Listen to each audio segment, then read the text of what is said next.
a quick message before we get into this week's episode. For longtime listeners of the show, you know that I have been very reluctant to add sponsors and to add recommendations to our podcast. Our priority is to you, to the writers, and to the creators. And so we've held off to make sure that we can find partnerships that we feel good about and products that I can honestly recommend. And that's why I'm so excited to recommend this week's sponsor to you, Quillbot.com, Quillbot.com. This is a tool that I am personally using to build a newsletter that I haven't announced yet, but it's been hugely beneficial for me. So Quillbot is a paraphrasing tool. And the way that I'm using it is I'm scrubbing long form articles that are very, very in depth with information that I know my audience will really value and appreciate. And I copy that content and I paste it into Quillbot. And Quillbot paraphrases all of the text into a couple sentences, sometimes a couple paragraphs, to really shorten and pack in the information, which allows me to better piece this information into a curated newsletter that I am sending out weekly. For people that listen, you know that I really, really believe in the newsletter space. We believe that newsletters are great businesses to start, and you should start one. If you want to get involved in online media and start creating a business for yourself, a newsletter is a great place to start. And this tool, Quillbot, has been so beneficial for me in building this curated newsletter that I'm working on. It makes it so that I can jam pack a lot of information into not a lot of space. And it really, really has helped me format my newsletter and provide the information to my readers in a way that I know they enjoy, in a way that I know they can quickly digest, in a way that I feel really proud about. So once again, check out this week's sponsor, Quillbot.com, Quillbot.com. It's easy to sign up, and tell them that Tim sent you. All right, let's get on to the show.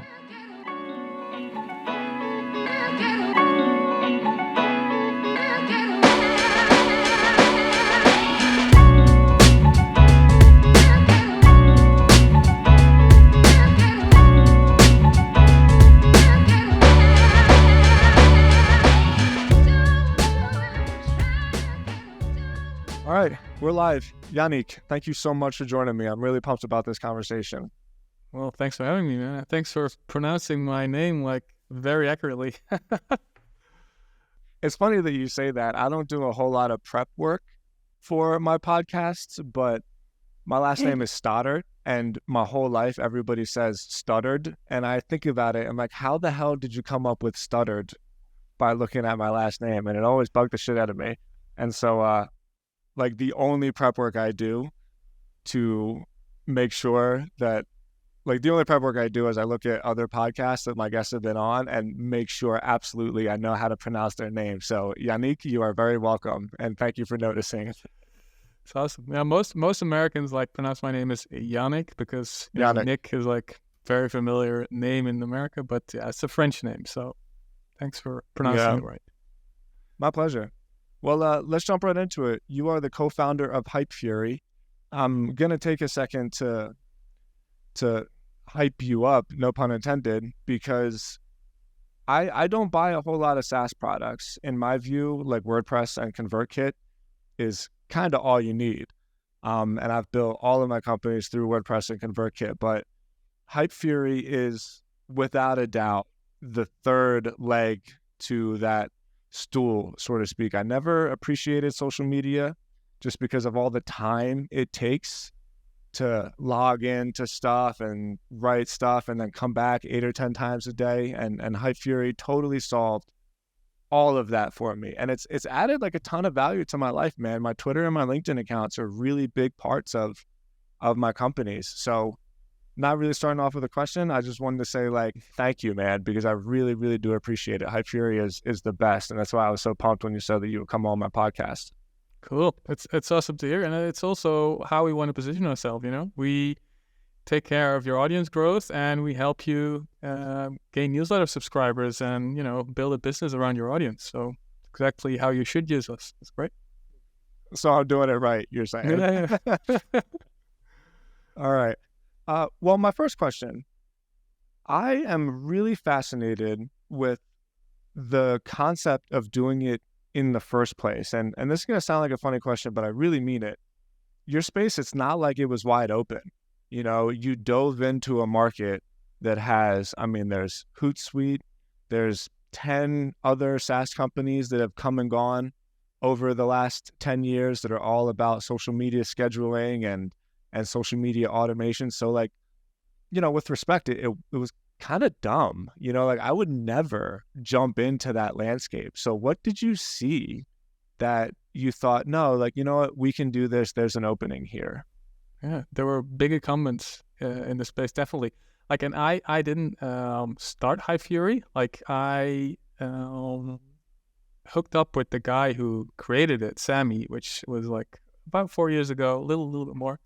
And basically, it was in all these paid communities. He was into like fitness and coaching, and all those guys were also on Twitter.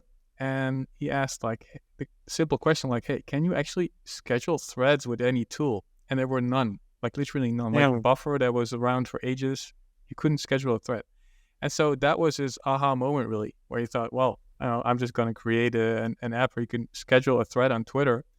Built that in 3-4 days. You know, showed it to the community he was in. They were all like ecstatic, and then started his own private beta. I think he invited about 50 people, and just started listening to his users. You know, what do you want me to build next? And that's what he did. He, opened the Stripe account early on, so you know he could really validate if Hypefury was something people would pay for. And a couple months in, Sammy put a message on the Indie Hackers forum saying, "Hey, you know, I'm a developer, but I don't know a lot about marketing. I need a marketing co-founder." And that's actually how we met. And so, yeah, I, left him a message. We started calling. I flew to Paris to meet him, stayed there for the weekend. And then, I showed him for like 2 months that I wasn't just all talk, but I could also do a bit of marketing. I grew Hypefury, and we ended up co-founding it together. That's basically the start of it. So cool. I love to hear stories where a lot of people on the outside, I assume, they think, oh, I have this perfect idea and I need to just execute on this grand vision that I have. In my experience, it's never been that way. It was like, I wonder if this works. So to recap a little bit what you're saying, you needed a thread scheduler, basically. And through that one idea, through that beta, you were able to build on that with different functionality and different concepts and different, I guess, just product developments. And Yep. So that one little tiny idea kept compounding onto more and more ideas and brought you to where you are here. Yeah. It was like a tiny thing to many people, scheduling a thread. Most people didn't even schedule their tweets back then. So, but it was like a big thing for a tiny audience. And from those 50 people, they just kept talking about it. Sammy kept listening to what they wanted. And from a tiny product became like an entire creator suite, if you want to call it that way. And so we're now solving a lot more problems than just that little thing. What else are you guys working on?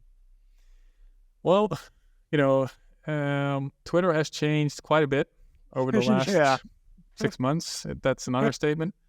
And so, we've had to kill some things. We had some pretty angry customers because we had to change a bunch of stuff because of rate limits and API endpoints that just vanished, that were no longer accessible. So we have a bit of work to do on the back end still, but we're, right now, you can automate a lot of things. So we do 3 things really well, I think. Before you post, so giving people inspiration, what do I talk about? You can view other people's viral posts, you can have templates, you can have all these things that will help you in the writing process. Then the vanilla scheduler that a lot of other businesses do. And then I think the part where that really sets us apart is the automation. Not just, if you have 10 likes on your post, we'll automatically repost your tweet or we'll add a comment to it, stuff like that. But what people really use this for is also I have a tweet or I have a thread, and with one click you can have a carousel on LinkedIn, and with one click you can have a post on Instagram. And we're doubling down on those types of automations that you can, my primary channel is Twitter, but I also want to be on TikTok or on, I don't know, Instagram. And somebody else's primary channel might be LinkedIn. So from LinkedIn, I want to post my stuff to Twitter and to wherever. And so we're now building all these, like, crossroads, if you must, that allow you to easily post things you have on one channel to all these different channels. That's what we're doubling down on. I think that's really smart because I'm a perfect use case for that. I'm a writer, and the only platform that I actually publish on is Twitter via Hypefury. And then there's the whole repurposing trend going on right now, which has been around forever. It's not like this is anything new, but you guys make it very easy where it's almost like Twitter is kind of the linchpin in the wheel, where I can come up with my ideas and I can put them there. And then through that, I can customize the content so that it fits, let's call it the culture of these different platforms, so that those screenshots work really well on Instagram, so that those same screenshots get turned into carousels on LinkedIn, which is pretty popular these days, or they just get published via text on LinkedIn. So what you're telling me is you see that as well, and that's what you're trying to expand upon. Yep, definitely. You see all these video platforms hopping up right now, from YouTube to TikTok to Reels to whatever. And that's also something we're going to add. Right now, if you have like a portrait video, you can already like cross-post it to Reels. And so we're adding a lot more of those, cross-posting features. Yeah, really cool. Okay, I want to talk about, in my view, for me personally, what I felt like Hypefury really nailed. And I'll just lay them out to you, and I want your thoughts on them. I love the fact that all I have to do is hit enter, and then it schedules at the perfect time. And I know it's such a subtle thing, but I really hate coming up with social media content. And I'm not saying that to be like negative. I'm just saying I feel like out of all the things I could be doing with my life, it is the last thing I want to do. And so I can spend an hour each week, usually less, write down some ideas, type it out, enter. Boom. I never have to schedule it. I don't have to pick the time for it. I don't even have to touch my mouse. And, we're talking like nitpicky now, but it really just does help me get into the flow of getting my ideas out there and then letting you guys cross promote it for me. So there's that. Yep. And then I think you're totally accurate where other scheduling platforms in the past were scheduling for the sake of growing social media, where you guys knew that the reason why people use social media is to grow their newsletters. And I'm like such a perfect example of that. And so, you talked about a bunch of features that you add, but in my view, like the real subtleties that make it perfect for me and why I always recommend it is those two things. It's like the really quick rapid fire, hit enter, and then the fact that you can automatically post your newsletter sign up at like the bottom of a thread or the comment of a tweet or whatever to show your newsletter. So was that like intentional, or did you just discover that that's what people wanted?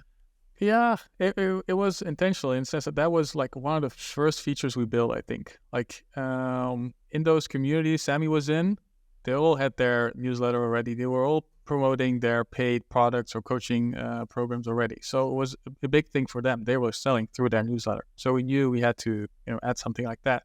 And to your first point, like just press enter. Like I love the quote from Elon Musk where he says, user input is error.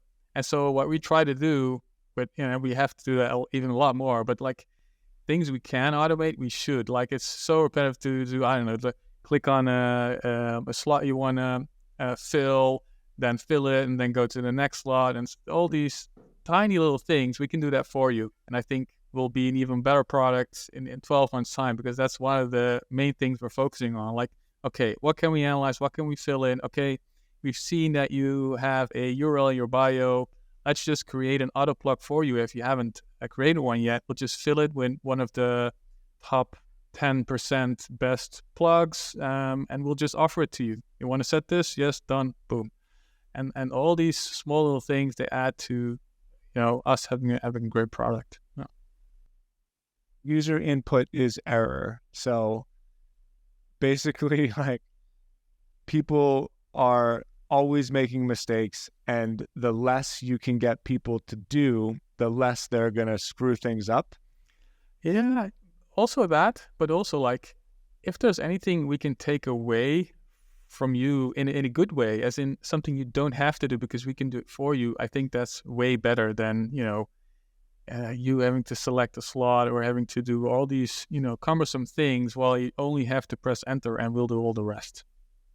Yeah, okay. So I just want to focus on this thing real quick, and it's kind of semantics here, but it's not saying that the user is creating the error. It's No. that having, like, from the development side, without, when you're developing the product, allowing for the user to do something is like an error on your side. Yeah, exactly. So what can we do for the user that he or she doesn't have to do himself? It's that simple. Yeah. What can we automate? What can we just have ready for you as a user instead of you having to go and do it and set it up or whatever? Yeah, very cool. Okay, let me transition. There's two other topics I want to hit on. One of them is just the marketing of Hypefury, because you guys have really, really excelled at that, and I want to pick your brain a bit there. But I also want to just get behind the scenes a bit about how much of a shit show it must have been the last 6 months to a year with all of these changes. So when you saw that Elon Musk killed the API, what was it like for you guys? Were you freaking out? Were you panicking? Were you cool and collective? I mean, that must have been nuts. Yeah, it was nuts. So there were, I think Twitter announced something January or February that there were going to be changes made to the API landscape. And then we were like, well, we might have to pay 100 or 2,000 or maybe even 5, but like, that's fine. And then everything will be as it was. But then we started hearing rumors in the market. Like, we were always in contact with other, indie hackers that were creating social apps. And from one of those people, he was actually already talking to Twitter about their new API plans. And there was really only one plan that was going to be there, was the enterprise plan. Well, if you know enterprise, that sounds expensive, and it is expensive. So we literally had no choice. It was, pay zero, but also have we couldn't do anything anymore on the free plan, or pay $42,000 a month and get a lot of access. But there was no in between. And when we first heard that, and then we got scared, as in, damn, we need to act on this. This is serious. We know how Elon, acts. He just does things, and we shouldn't wait. We should act right now. And so when that became clear, we reached out to Twitter. We wanted to get on board with the enterprise plan as fast as possible, because we just know there's going to be a time, and if you're not on the enterprise plan, you're going to be screwed. And so we reached out, and also on that call, they literally said, well, we have that $0 plan, and we have the $100 plan, which was still useless for a company our size, and we have the $42,000 plan, and that's it. And we immediately said, well, okay, there's no negotiations here anyway. Let's do it.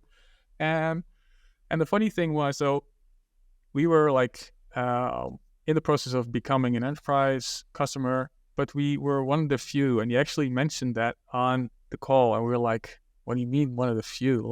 We had so many competitors back then.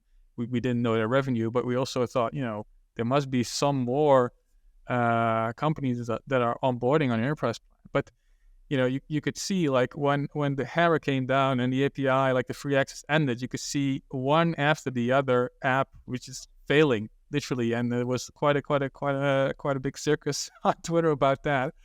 And then on top of it, we were so we knew the $40,000 a month plan was coming.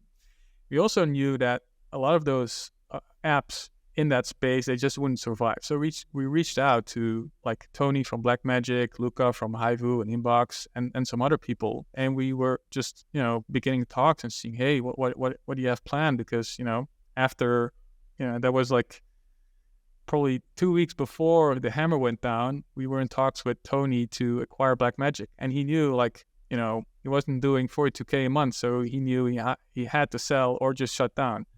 And so, yeah, it was a good time for us as a buyer. It was like a not so good time for Tony to sell, but like at least we could still offer him a decent deal that all the customers could, keep using their product. And it was a good thing for us because we could compensate like the 42K we're paying with a couple of acquisitions. So we did. So it was a very tough time. We had to, work hard. There were like a lot of mistakes made by Twitter,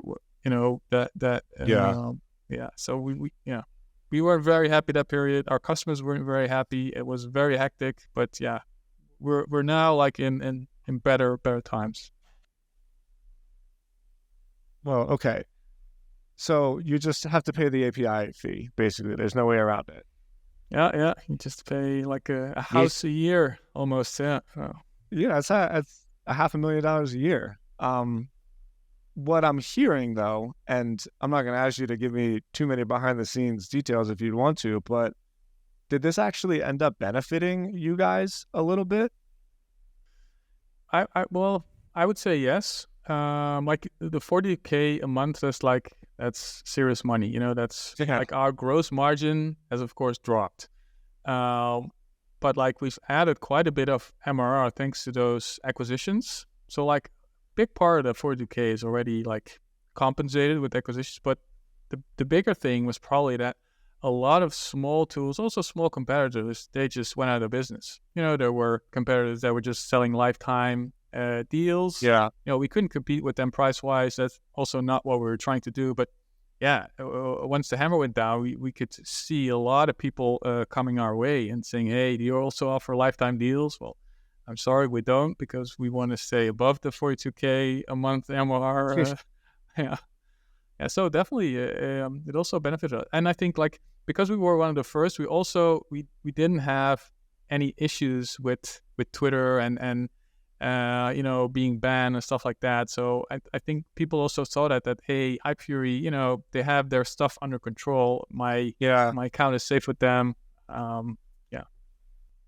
It's not that way. I mean, for what it's worth, you guys sent honest, raw emails about this is what's happening. This is what we're working on. As soon as we know more, we'll let you know. I thought it was actually kind of I remember it well because I paid attention to it because I thought it was a good use case of just the value of authentic honesty, and not like people that are inauthentic aren't honest, but it made me feel like there's people behind the brand that are doing actual things as opposed to, like a PR firm just keeping me on the hook for a while. So kudos to you with that.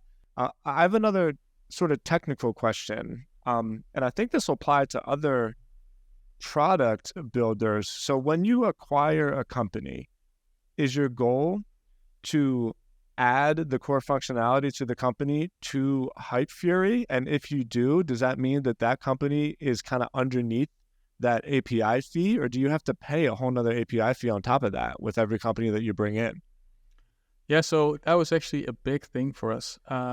When we started talks with Blackmagic, we also informed Twitter that, hey, we were going to acquire, at least that was the plan. And we said that to Twitter, so they could also be like under our enterprise umbrella, so we could still use them while we were in talks and closing the deal and stuff like that. But we heard from Twitter that Blackmagic was in the top 4% of API usage. And so, it was, I don't know, Microsoft, Google, Blackmagic. I don't know, I'm joking, but like they were doing 350 million calls a month. And like the enterprise plan is at 50 million calls.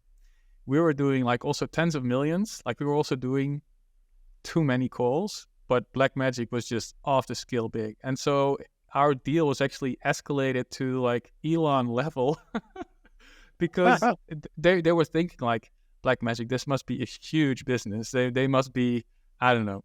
But they were wrong, as in, it was like a very small business compared to all the others. So that actually was a big issue for us. So we had to get the calls down, and we're all now using the same plan. So all the tools we acquired, we're using the same plan, and we're probably for a long time to come, we'll use Blackmagic as a brand, and Hypefury and Inbox, which are like smaller brands, we'll probably integrate them sooner into like our main app. It's a funny thing where media people always want to be product developers, and product developers always want to be media guys. And so I've dabbled in it. I find it much easier just to invest in products than try to find a developer and build them. I'm 0 for like 30 now. It's I'm 2 it's a for good 2. tactic. I've done it a lot as well. Yeah, I mean, tactic. you gotta stay in your lane, and I think I've just gotten older and I've lost too much money to just learn your lessons. Definitely. I was freelancing for a long time, and like 25 to 50% of my revenue, I put that into projects. I bought websites, just like you did, maybe at a smaller scale. But yeah, I knew like I'm not going to build things from scratch. It has existing revenue. Let's just buy this and add that as a passive income source. Yeah, I agree. And so I'm always fascinated with because product development seems so straightforward on the outside. You just build a thing and then you sell as many as possible. But with databases, and I mean, you guys are probably on a much bigger database, but the stuff I learned about Supabase and Vercel, there's so many more intricate details that I didn't even know existed. And so once I started learning that stuff, one, I'm like fascinated with those stories, which is why I ask those questions. But two, it's like, yeah, I do not want to do that. Like, I have a hard enough time keeping track of keywords. I don't need to learn API calls. It's very complex. Like I think we were spending $1 or $2K a month on some kind of Google database, and now we switched to Elasticsearch, and we're paying, I don't know, $50 or $100 a month, like for the same thing. It's even faster. So like, yeah, don't get me started. Like I'm not a developer, so I don't know the ins and outs, but I do know like it's a vast landscape and so much choice. Totally. Well, okay, so then let's get into the fun stuff. What's been the biggest channel for you in terms of client acquisition? I have a feeling, although I might be wrong, that word of mouth has been really, really effective for you guys. Did you? Yep. There's people I find that feel like they have a grasp on how to intentionally grow word of mouth. And I'm sure there's strategies there. I don't know them.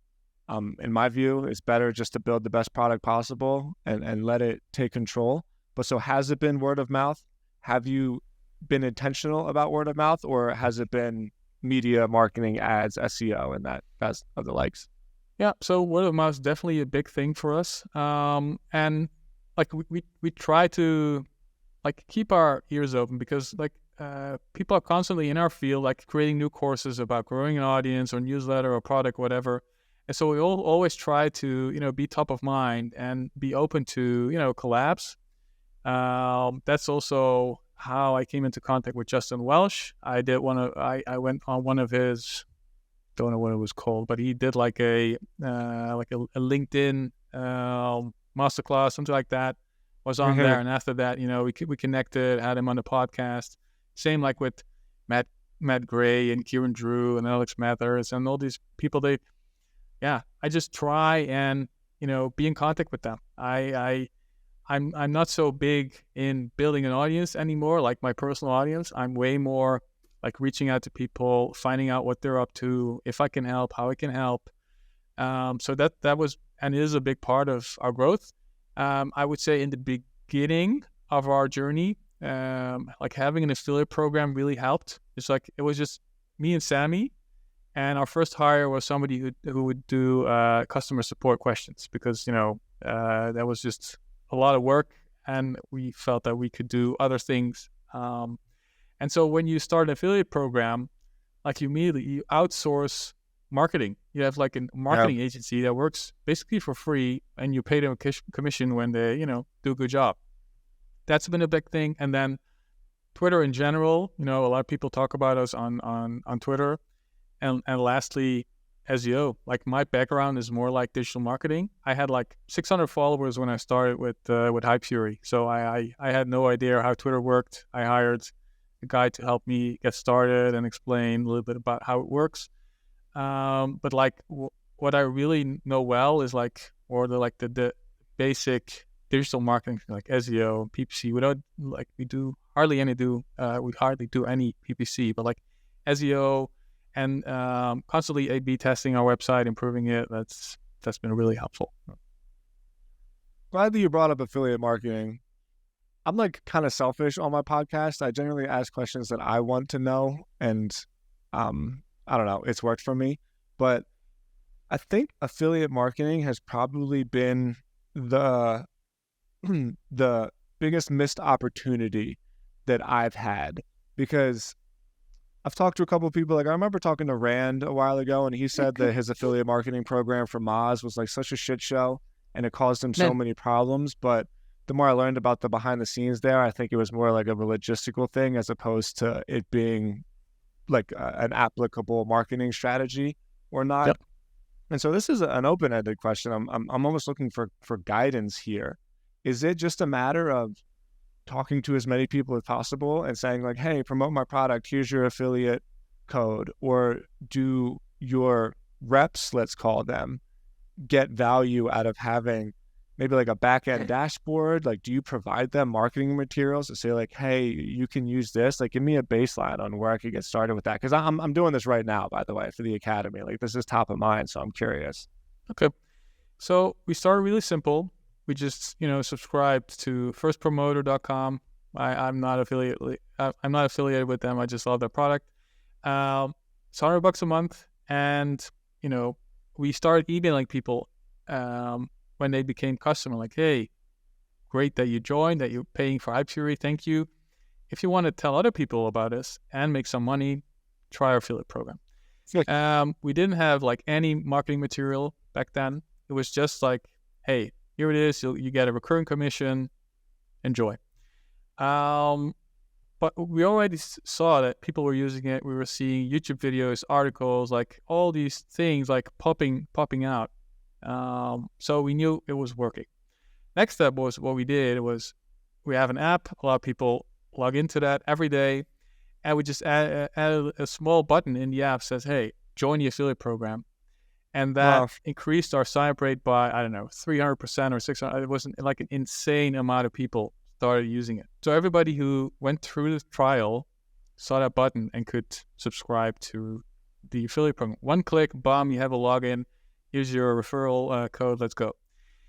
That was a big step. And next, what we did was now we have assets like things people can share an email or on Twitter.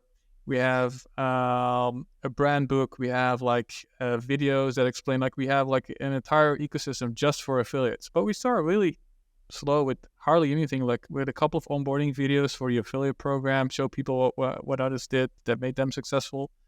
But it was very basic in the beginning. And now like after all these years, we've built like quite extensive program. Yeah, so start small. I mean, of course, that's the answer.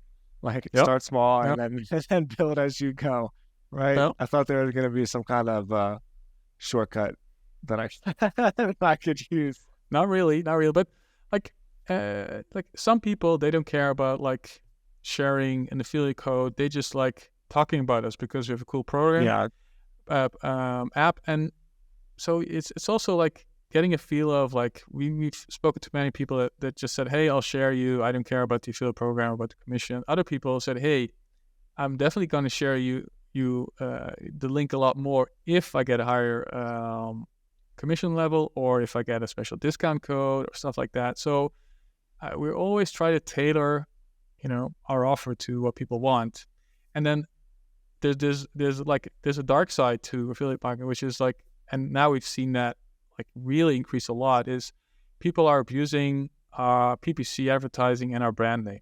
And so like over the last few weeks, I think I killed about half a dozen people that were really abusing our brand name and just advertising worldwide on Google. People, doing a brand search, which is basically like it's low key traffic. They know people are going to convert. They click the ad with the affiliate link attached, and Yeah. it was doing, I don't know, 10-20% of our total volume, which is people who were doing something we don't approve. And yeah, we're quick to remove them, but you do have to check. Of course, luckily you have like 30 or 60-day window to check, go through, and you need a couple of tools to do that. But yeah, other than that, I really haven't had a lot of problems with affiliate marketing. That's good to hear. Like I said, this is top of mind, and that does suck. I've worked in the behavioral healthcare space for a long time, and I can't tell you, it's almost one of the guarantees where if we have a client and we build the brand up, there'll be like a lead gen company that just generates clicks on the brand name. And so, somebody searches for the brand, you got the ad at the top, and then the organic brand name that usually goes to the homepage right underneath it. And you got to do something about it, right? But then sometimes I feel like I'm spending so much time trying not to let something happen where I could be spending that time doing something. So Yeah. I'm just relating to you on that one. Like I've dealt with that a million times. That really sucks. It's a pain in the ass. But at the same time, it's like, well, I guess I can knock it, right? Like you're trying to do your thing. I mean, I've never done it. I think it's pretty distasteful, but nonetheless, it's a pain in the ass. Now, you can do two things, I think, to easily identify them.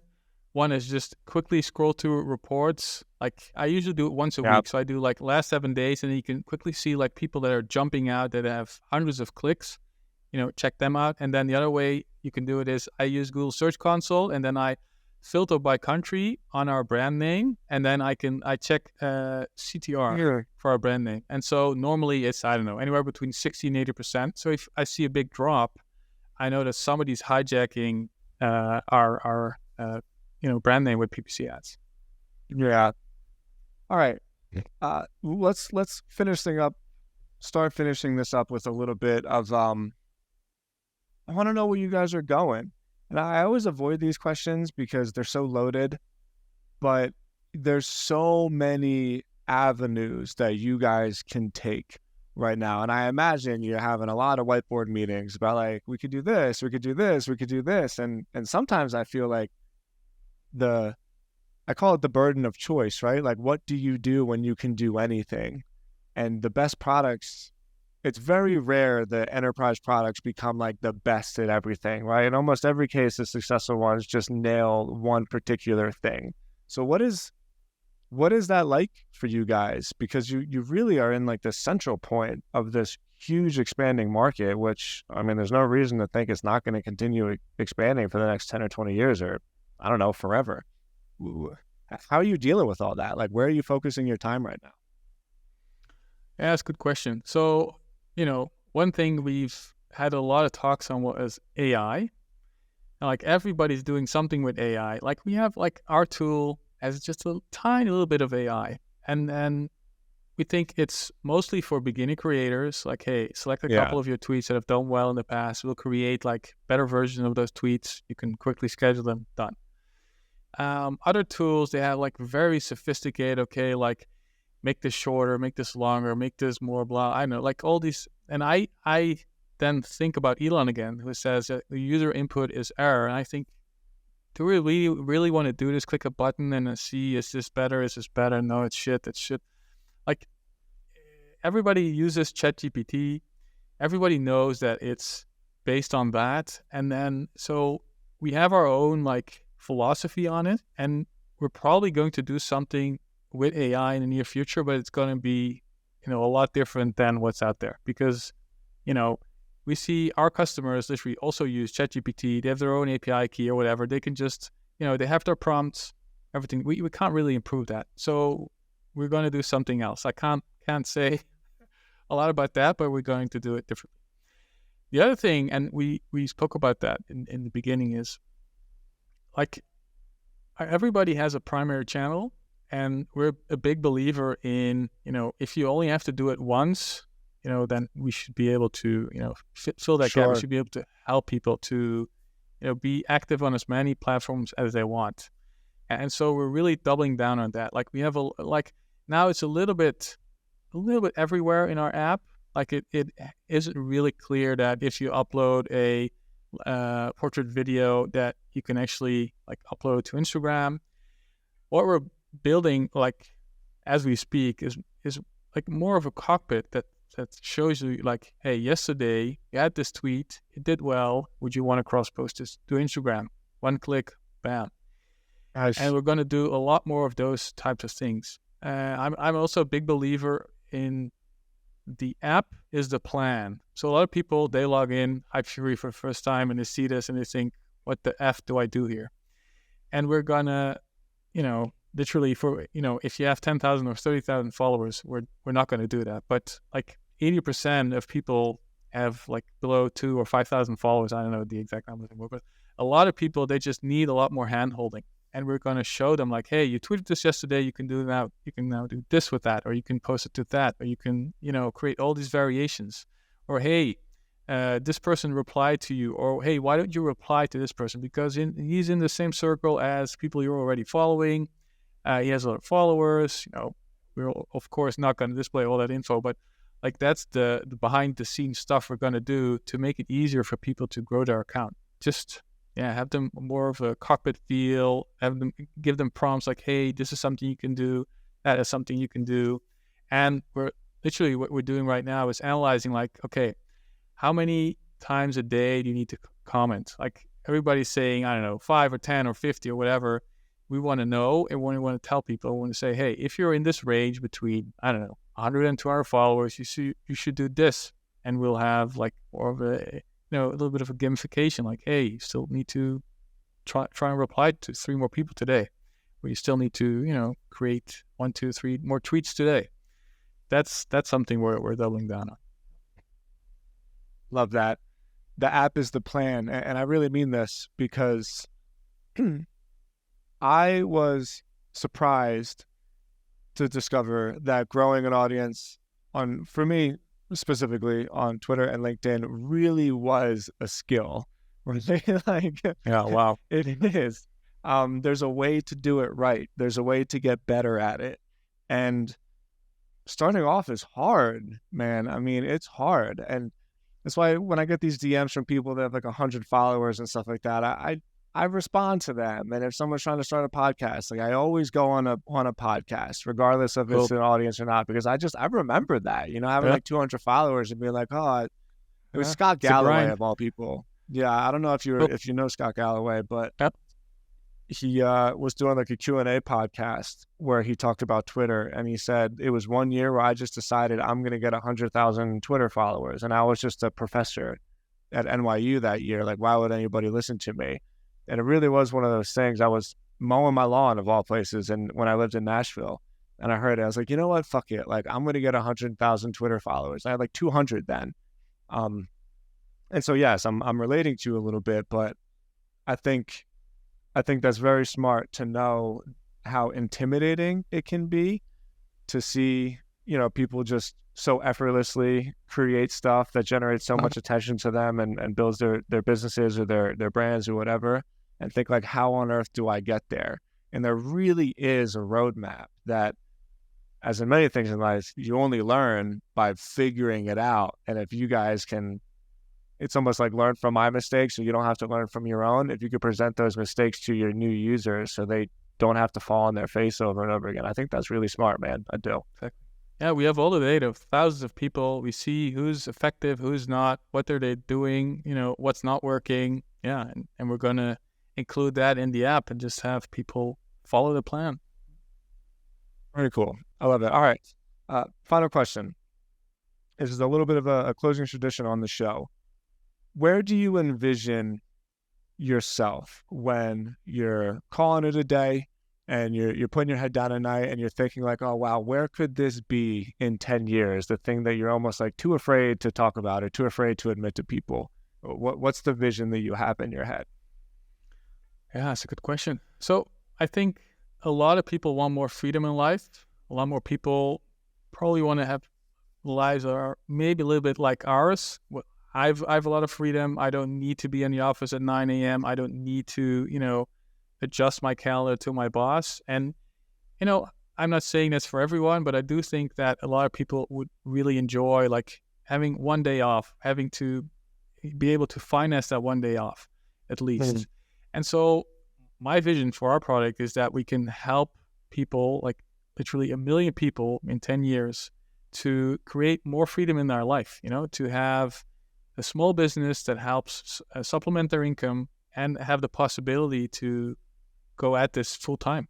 And I think like this has been going on for years already, but like the creator economy, like people creating things, selling that to their peers, I think that's a great way to, build a business and enjoy your life doing what you want instead of doing it for your boss. And so that's what I would love to see in 10 years, to help 1 million people get a lot more freedom in their life and sell their own thing.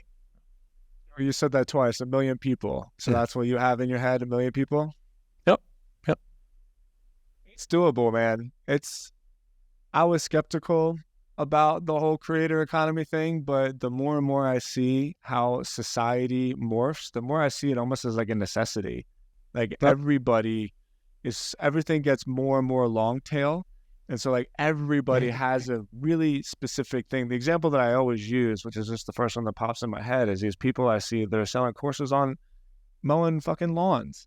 And they're creating these YouTube videos. They get like millions of views, and then they're selling courses about mowing lawns. And I was like, you gotta be kidding me. This dude is making so much money off of TikTok and an email course about how to cut grass. Like you can do anything. And so I think the sky's the limit for you guys. I really do. Yeah. 1 million likes on a video on how to mow a lawn. It's incredible. It's I've watched them as well. And so there are like, 1 million different niches, and I think there are a lot more, small niches that are still, waiting to get picked up. Yeah. So a lot of opportunities to come. Yeah, I agree. All right, Yannick, thank you so much for your time. Of course, there's hypefury.com, right? I didn't screw that up, did I? Yep. .com. It is .com. And then I know that you said that you don't really get too much into your own Twitter, but let's still give it a shout out. Yannick _Veys. Did I get your last name right? Yeah, almost like a Veys. Yeah. Veys. Veys. Yeah. All of this will be linked in the show notes of the episode. Go to copybloggerpod.com to see everything that we talked about in this episode, and also sign up for the newsletter, because our podcast newsletter is a little bit different. We take sound bites from every episode and we put them into written form. So if you don't have time to listen to the whole episode, you can still get all of the good stuff with one simple newsletter. Man, really appreciate your time. Thank you so much. It was a joy talking to you. Good luck with your vision. And you can definitely count on me to be a customer, like forever, basically. I love it. So thanks again. Thanks, Tim. It was a pleasure and an honor to be here. Thank you for having me.